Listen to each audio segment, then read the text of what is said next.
Ladies, chika, danay pagilinan namin kay Bel Mariano. Umiwas sa isyu kina Bini Mika at Bini Aya. Usap-usapan ngayon ng mga netizen na naging pahayag ni Danay Pangilinan matapos siyang matarong tungkol sa mga kumakalat na usapin na inuugnay siya sa dalawang grupo ng Bini. Sa halip na magbigay ng detalyadong komento tungkol sa issue, tila naging maingat itong si Donnie sa kanyang mga sagot at piniling umiwas muna sa ilang sensitibong tanong, ngunit mas lalong napukaw ang atensyon ng fans nang may maibahagi siyang nakakakilig na pahayag tungkol kay Bel Mariano.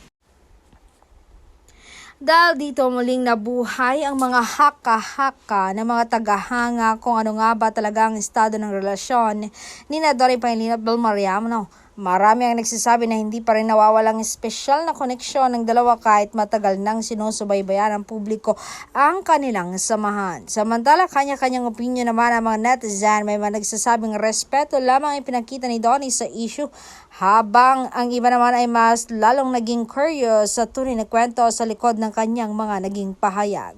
Ano sa tingin mo, may ibig bang sabihin ang naging pag-amin ni Donnie tungkol kay Barbie o simpleng pagkakaibigan lamang ito na binibigyan ng ibang kahulugan ng publiko?